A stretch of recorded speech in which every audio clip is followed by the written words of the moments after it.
Hello guys, today I'm going to discuss about flammability diagram. Before going to the topics, I want to clear some terms actually about what do you understand of hydrocarbon burning, what do you mean by it, and then I'll discuss about flammable limits, that is LEL and UEL, lower explosive limits and upper explosive limits. Then also all the times comes across terms like 1% LEL, 2% LEL, 0.5% LEL. Actually, what does it mean? That also I'll clear up. So this is the one. So now we go to the point. Burning process of hydrocarbon actually. So we all know that when there is a hydrocarbon gas and you apply heat, there will be ignition, there will be flame, but actually not all but actually we don't know actually what is the process. Actually you see here, as you can see here, this is a say one container.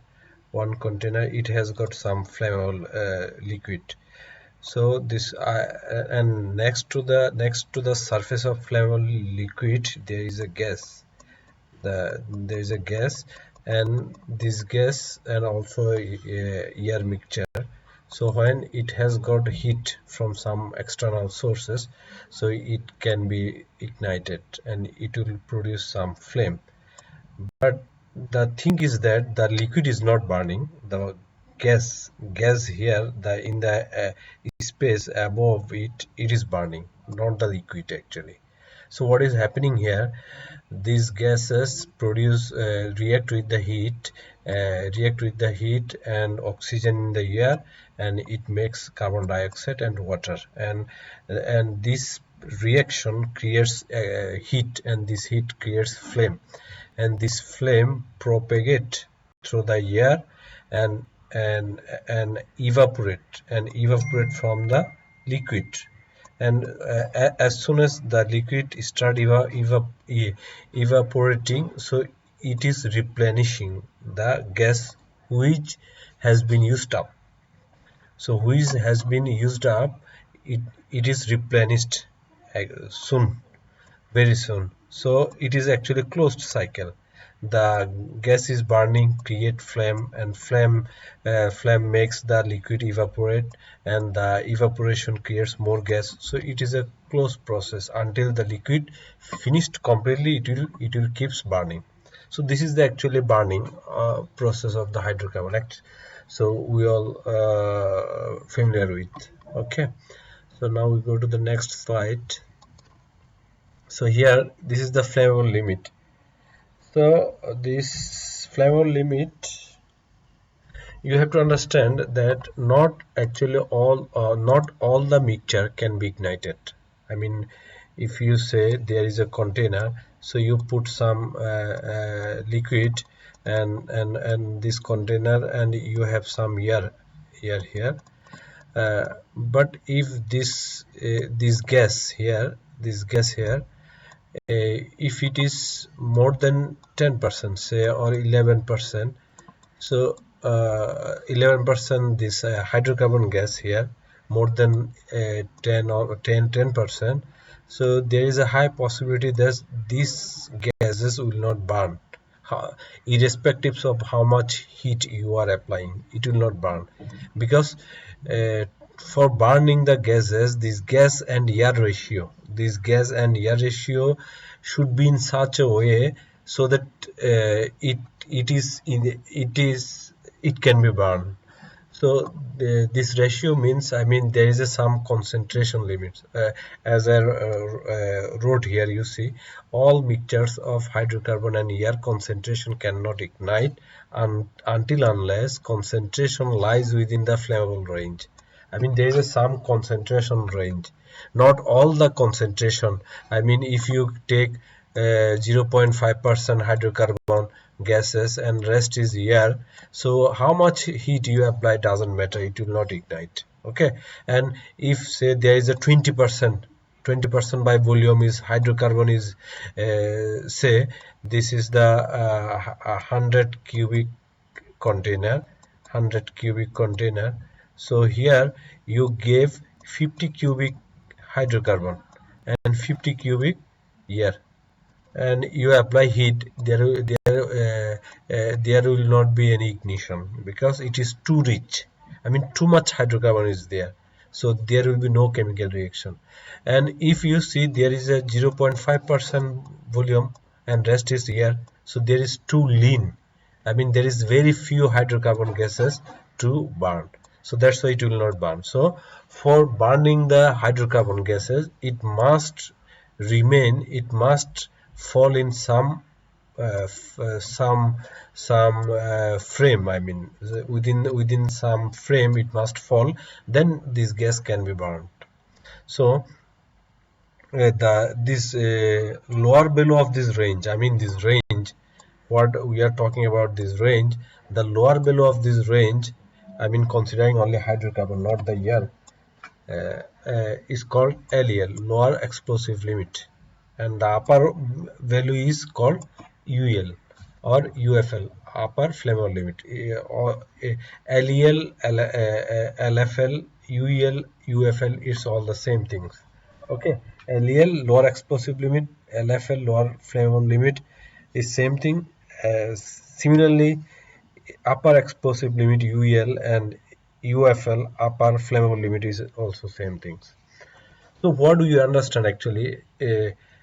If you inside a container, if you put hydrocarbon gas and air, you cannot be certain that this mixture will be ignited, because it must be fall within some range, then it can be ignited.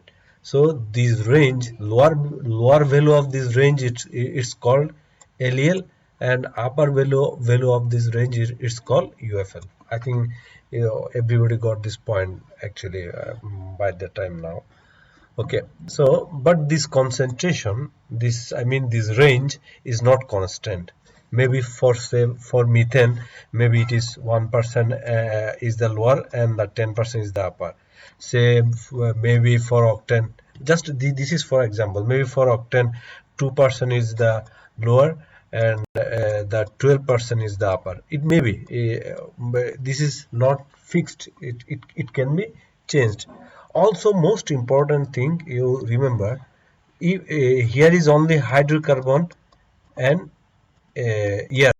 So if you take methane, so 1% is the LEL and 10% is the UEL. Okay, so fine. But now if you introduce some other things, some other constituent, maybe some inert gas or something, that time this LEL, I mean this 1%, it can be maybe 1.5%. Okay, and this 10% maybe it can be 11%. Okay, I mean this LEL and UEL will be changed when you introduce some extra particles, something like it is called, you can think it's like a catalyst, which maybe speed up the reaction or reduce the rate of reaction. So it's also similarly, I mean, uh, if there is only hydrocarbon and if there is only hydrocarbon and the air, the LEL and UEL is, it will not change, but it will be constant for some products, maybe methane, octane, or butane, whatever it is. But if you introduce some extra particles, that time this UEL and LEL also will change. Okay, so remember, because this is very critical to understand the flammability diagram, which I'll come later on. That's why I am just emphasizing these things, that there is you need to be clear about one thing, that hydrocarbon and only air, there is one UL and LEL and UL, but if you introduce something extra, then this UL and LEL will be changed, but the product may be same, but if you introduce some extra thing, UL and LEL will be changed. Okay, so now we go to the next slide. and we'll see some example of LEL and UEL. Okay, so you see here, here this is our one container. This container capacity is say 100 cubic. My computer is just slightly slow. Maybe say this container is 100 cubic. So if you put 1 cubic hydrocarbon gas here and 99 cubic pure air, so that means by definition actually it is the LEL. I mean LEL concentration. Okay, I just forgot to mention one thing. So as the different products have different LEL UEL, so for simplicity the standard LEL for all the products taken is 1%, and 1% of hydrocarbon, and the 99% here is called LEL, and for UEL 10% hydrocarbon and 90% air, pure air, it is called UEL for all the products for simplicity, but not the practical not the theoretically, but for the practical purpose, for the simplicity, it is taken as LEL and UEL. Okay, so if you take one container, this is a 100 cubic container, and if and you put 1 cubic hydrocarbon and 99 cubic air, this thing by definition is LEL. I mean LEL means one full LEL. So that's why it is called 100% LEL.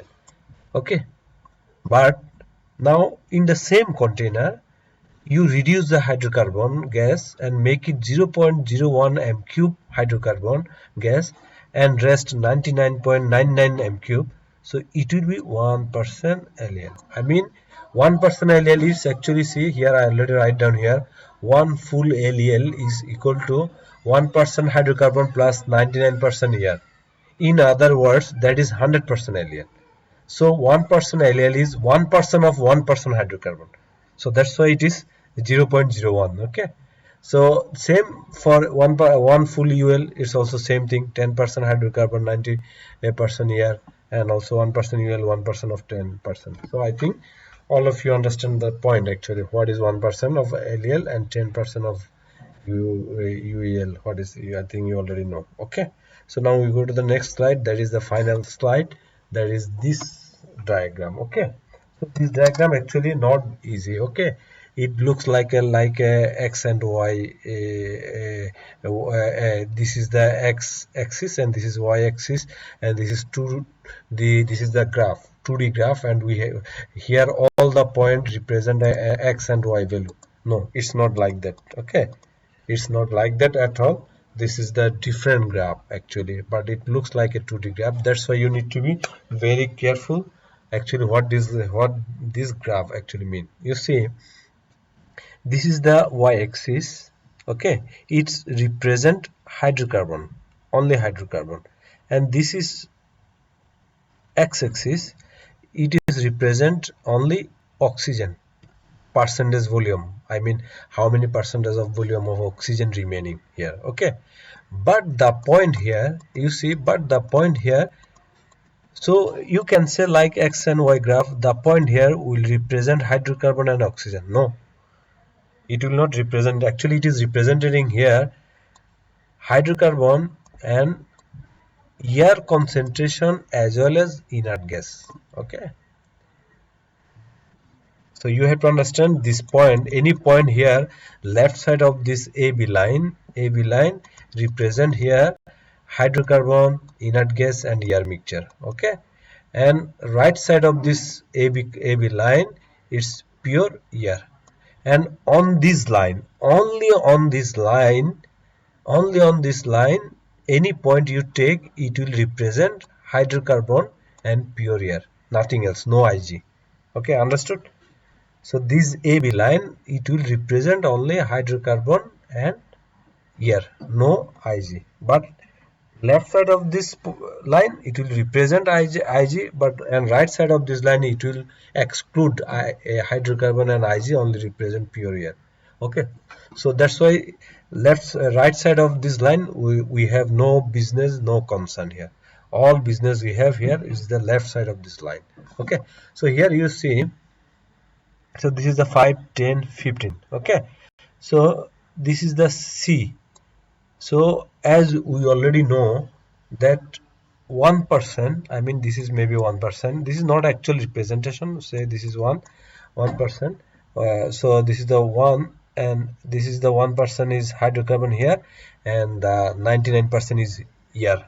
So if 100% air contain 20.9% volume, 20.9% oxygen, so 99% here it will contain maybe 20.89 or 88, something like that, whatever it is.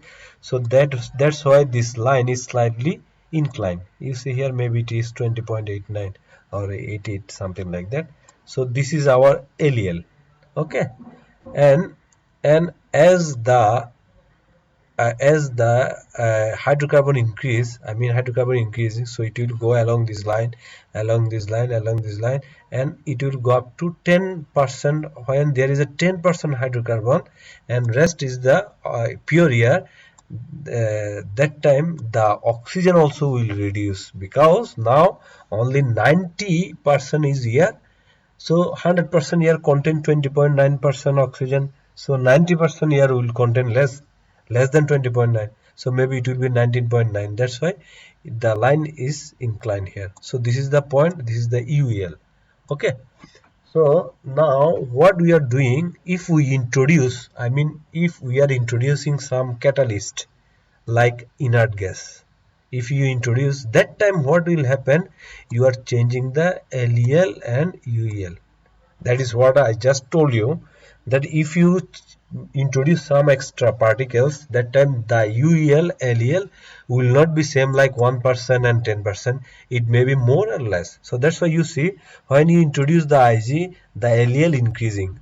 First it was 1%, now maybe here 1.1, 1.2, 1.3. It is going up, and here it is it is converging here. Okay, same.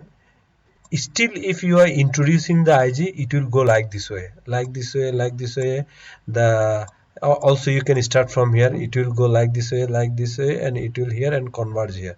So actually what we are doing, we are introducing IG, we are here, this is our range, LEL UL range.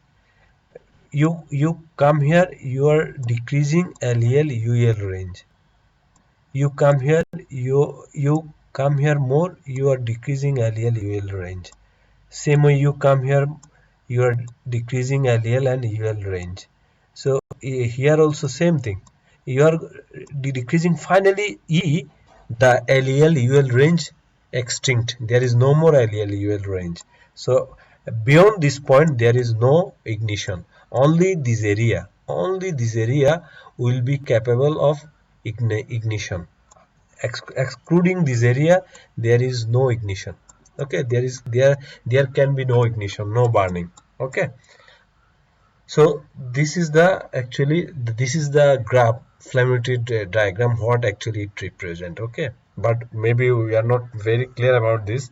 Actually this is the thing, actually what it represent. So here you come here, see there is a point F. So F, what it is, F is a, say 1 point, this is our representing 11% hydrocarbon and say maybe 4% oxygen. So this is our tank, this is our tank atmosphere right now. So if we introduce some air for purging, gas freeing, if we introduce air, if we ventilate, then what will happen? So the slowly we are introducing air, that means we are going along this line towards the pure air. This is the pure air point. We are going through the flammable limit. Because why? Because now we are increasing the, we are introducing the flammable limit here. You are introducing here the tank atmosphere changes, coming here, coming here, coming here, coming here, coming here, coming here, coming here, and when it comes here, as then it is getting the flammable range. Okay, this range, then this range, though the possibility is increasing, the ignition possibility is increasing.